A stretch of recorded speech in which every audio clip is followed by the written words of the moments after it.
깡통을 차고 빌어먹어도 지옥만은 가지 마세요. 나는 동네 사람들이 잘 찾지 않는 마을 공동묘지를 기도처로 삼고 밤이면 공동묘지를 찾아가 하나님께 부르짖었다. 살아계신 하나님, 저를 우상 숭배 가정에서 불러주시고 이제 하나님을 섬기게 되어 얼마나 감사한지 모릅니다. 이 동네는 전체가 산신령을 섬기는 곳입니다. 지금 저희 가정에서만 하나님을 섬기는데 보통 어려운 것이 아닙니다. 구병리 마을이 언젠가는 다 예수를 영접하는 마을이 되게 하시고 그러기 위해서는 이 동리에 교회가 세워져야 하겠습니다. 이런 내용의 기도를 두려움을 없애기 위해 목이 터져라 밤새 부르짖었다. 그렇게 하다 보면 동쪽 하늘에 태양이 떠오르는 것이다. 그러던 어느 날 밤 계속 기도를 하는데 가슴이 뜨거워지고 온 몸이 불덩이로 변하는 게 아닌가. 그리고 동시에 내 손에 태산이라도 부술 듯한 강한 힘이 왔다. 이 밤에 하나님께서 성령 세례를 주신 것이다. 나는 그날을 내 생일이라 말하고 싶다. 내가 진정 거듭난 날, 그날 밤 성령이 뜨겁게 임할 때 환상도 보게 되었다. 면류관을 쓰시고 흰옷 입으신 주님께서 내 등을 어루만지시며 내가 너에게 병 고치는 능력을 주리라 말씀하시고 내 곁을 떠나셨다. 그 후로 손에 묵직한 느낌이 오면서 손등이 뜨거워졌다. 당시에는 정신병 환자들이 많았는데 우리 집으로 사람들이 몰려들기 시작했다. 환자들이 고쳐지면서 소문이 이 동네에 저 동네로 퍼져서 우리 집에 그 당시 환자들이 들끓었다. 동네에 50살 된 여자가 미쳐서 돌아다니며 사람을 패고 기물을 파손했다. 그 가족들이 내게 와서 치료해달라고 부탁했다. 그날부터 나는 3일간 금식하고 3일 되던 밤에 그 여자에게 물어보았다. 너는 누구냐? 나는 속리산 절에 30년 된 중이다. 내가 예수의 이름으로 명하노니 이 여인에게서 묶음을 놓고 떠나가라. 그때 이 여자가 쓰러지면서 거품을 흘리고 숨을 쉬지 않는 것이 꼭 죽은 사람처럼 되었다. 그래서 나는 새벽 4시까지 마귀 쫓는 찬송을 불렀다. 그러자 그 여자는 눈을 부비며 일어나 아무 일도 없었다는 듯 멀쩡해져서는 사방을 둘러보며 밥 좀 주세요 했다. 맛있게 먹고 나더니 잃었던 기력을 회복하고 온전한 정신으로 하나님께 영광을 돌리는 것이다.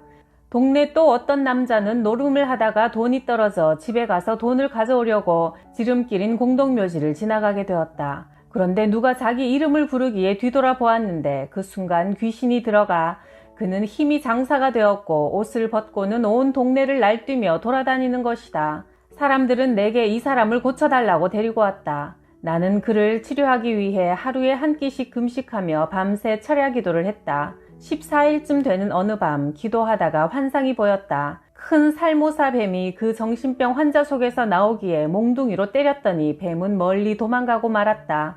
이 환상을 본 후 그는 온전한 정신으로 자기 집으로 돌아갔다. 이 일로 인해 동네에서는 잔치가 열렸고 과연 하나님은 살아계시다고 사람들은 말했다.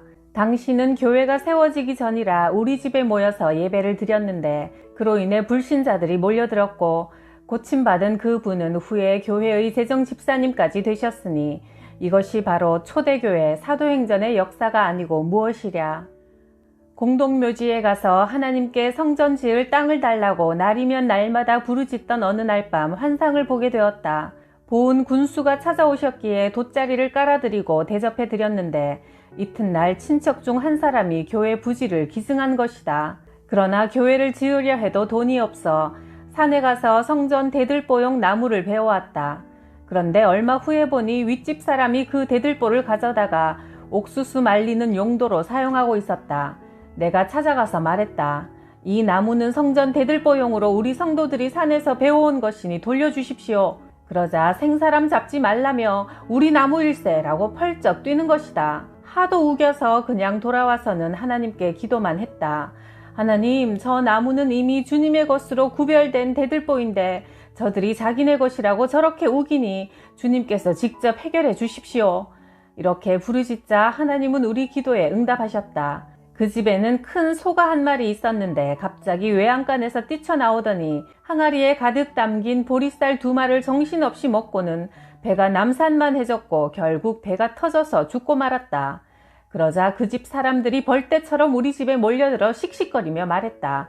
너희가 밤마다 공동묘지에서 우리 소 죽으라고 기도했지? 우리는 그런 기도는 안 합니다. 안 하긴 뭘 하네. 그렇지 않고서야 멀쩡하던 소가 저렇게 죽어 갑자기 나자빠질 리가 있어? 말도 안 되는 생트집으로 우리 가족을 위협했다. 그 위급한 상황 속에서도 내가 말했다. 그 나무를 돌려주십시오. 그 나무는 당신 것이 아니오. 그러자 그들은 대문을 발로 차고 나가더니 조금 후에 동네 사람들과 소 주인의 동생이 술을 잔뜩 마시고 손에는 낫을 들고 휘두르면서 나타났다. 김상호 나와라. 예수쟁이 죽여버리겠다. 막다른 골목 절박한 순간 나는 기도했다. 주님 어떻게 해야 합니까? 두려워하지 마라. 내가 너와 함께하니 담대하라. 그 순간 온몸에 강한 전류가 흐르는 듯 주님의 능력이 임하는 것을 느꼈다. 낫을 휘두르며 다가오는 그들을 향해 내가 주여! 하고 외치자 이 큰 소리에 낫을 휘두르던 청년이 뒤로 나자빠지는 것이다. 그는 거품을 흘리며 간질 환자처럼 되고 말았다. 그것을 구경하고 있던 동네 사람들은 그를 업고 나가며 이렇게 말했다. 야소신이 이겼네.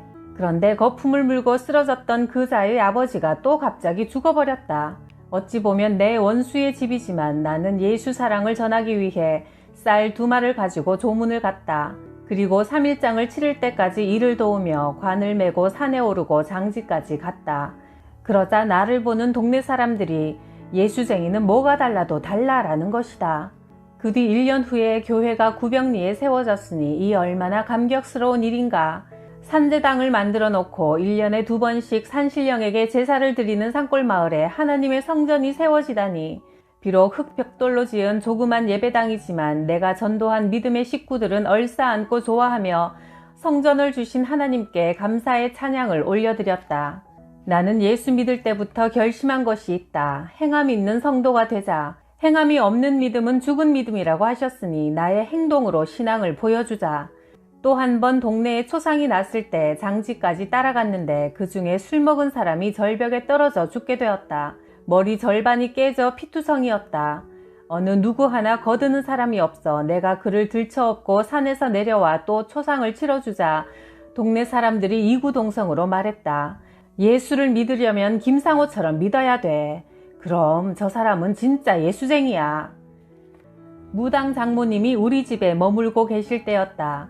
어머님, 예수 믿고 천국 가세요. 자네나 잘 믿게. 나는 내가 믿는 신이 있어. 그 신은 참 신이 아닙니다. 여보게, 신을 바꾸면 내게 큰 환란이 오고 귀신이 해코지를 한단 말이야. 말처럼 그게 쉬운 일이 아니야. 장모님의 생사가 달린 문제입니다. 이 세상만 있는 것이 아니라 죽음 후의 세상도 존재하는데 예수를 믿지 않으면 영원한 지옥불에 고통당합니다. 죽은 후에 무슨 심판이 있어? 이 세상이 끝이지. 내가 아무리 설득해도 장모님은 콧방귀도 안 뀌는 것이다. 지금 우리 집에 머무는 것은 하나님께서 내게 전도하라는 기회로 주신 것인데 어떻게 해야 할까? 고민하다가 나는 금식 기도를 하기로 했다. 어머니가 예수 믿는다고 하실 때까지 저는 물도 안 마시고 밥도 안 먹겠습니다. 뭐라고? 자네 왜 그러나? 종교는 자유라고 내 여러 번 말하지 않았나? 괜한 고집 부리지 말고 밥 먹고 농사를 지어야지. 그게 무슨 말인가? 어머니의 뜻을 알았으니까 나는 나대로 하겠습니다. 그래서 나는 물과 밥을 입에 대지 않고 농사일을 했다. 산을 오르락 내리락 하며 일해야 하니 하루에 밥을 몇 번씩 먹어도 허기가 지는데 낮에 태양은 내리쬐고 몸에는 땀이 비오듯 쏟아졌지만 물도 먹지 않으니 보통 고역이 아니었다. 이틀 3일이 지나자 장모님도 걱정이 되는 눈치였다. 나는 이 때를 놓치면 장모님의 영혼 구원의 기회는 다시 오지 않을 듯해 더욱 금식하며 매달렸다. 이제 나에게 인간의 한계가 오고 말았다. 6일째 쓰러져 버렸다. 장모님은 내 손을 잡더니 이렇게 말했다. 여보게, 예수 믿으라는 것 빼고는 다 들어주겠네. 예수 영접하지 아니하시면 저는 이대로 죽을 것입니다. 정 그렇다면 내가 할 수 없지. 이러다간 하나밖에 없는 사위가 죽을 테니 지금까지 내가 섬겨오던 모든 신을 버리고 나도 이제부터 자네 따라 예수 신을 섬기겠네. 정말이십니까, 장모님? 순간 가슴 속에 뜨거운 눈물이 흐르는 게 느껴졌다. 이렇게 해서 나는 금식기도 6일 만에 무당으로 잔뼈가 굵은 장모님을 하나님께로 인도했다. 할렐루야.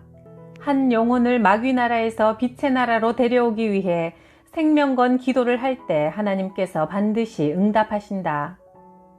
소백산에서 중노릇하던 사람이 구병리까지 찾아들었다. 그에게는 집이 없기에 교회 옆집에서 살도록 해주었다. 그는 평생 부처를 섬겨온 사람이었지만 주일날은 교회에 와서 예배를 드렸다. 나를 봐서 예의상 나오는 것이다. 나는 추석이나 설날에 스님을 우리 집에 모셔 음식을 잘 대접했고 옷이 없는 그에게 옷도 나눠주며 예수 사랑을 전했다. 하루는 내가 그에게 말했다. 스님, 이제 예수님을 영접하시지요. 제가 매주일 교회 나가지 않습니까? 그런 거 말고 진정 예수님을 마음으로 영접했으면 좋겠습니다. 종교는 다 같은 것입니다. 서울이 종착역이라면 보은에 가서 버스 타고 갈 수도 있고 구병리에서 걸어서 서울까지 갈 수도 있는 것이지요. 목적지는 다 같은데 길만 다를 뿐입니다. 기독교를 믿든 불교를 믿든 결국은 천국에서 만나게 되는 것이지요.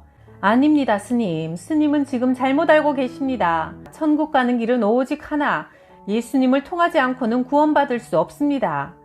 예수쟁이들은 독선이 아주 심합니다. 예수 아니면 안 된다니요. 독선이라고 생각하셔도 어쩔 수 없습니다. 그러나 예수를 믿어야만 구원받을 수 있습니다. 그런 말씀이 대체 어디에 있습니까? 예, 성경 요한복음 14장 6절에 내가 곧 길이요 진리요 생명이니 나를 통하지 않고는 아버지께로 올 자가 없다라고 하셨습니다. 그러면 내가라는 그분이 예수라는 분이십니까? 그렇지요. 그분이 바로 예수님이시지요. 그렇다면 생각해 보겠습니다. 스님, 시간이 없습니다. 공자님은 아침에 도를 깨달으면 저녁에 죽어도 좋다고 했습니다. 참 진리를 깨달았다면 시간을 지체하지 않고 받아들여야 한다는 말입니다. 스님 연세도 있으시니 언제 하나님이 부르실지 모릅니다. 그럼 제가 곧 죽을 것 같습니까? 그것은 누구도 장담할 수 없지요. 그러면 내가 어떻게 하면 됩니까? 지금 예수 그리스도를 내 인생의 주인으로 영접하셔야 합니다. 그럼 그 다음은 어떻게 되는 겁니까? 나의 구주로 예수님을 영접하시면 그분은 스님 마음속에 오셔서 영원히 거하시게 됩니다. 내가 너희에게 영생을 주노니 영원히 멸망치 아니할 것이요 또 저희를 내 손에서 빼앗을 자가 없느니라고 요한복음 10장 28절에서 말씀하셨습니다. 그것이 정말입니까? 무엇인지 모르지만 지금 내 마음이 뭉클하면서 변화를 느끼고 있습니다. 왜 그렇지요?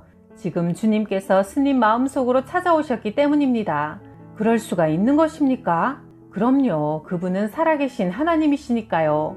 그리하여 그 스님은 예수를 영접하여 10년간 이곳에 머물다가 주님 품에 안기게 되었다.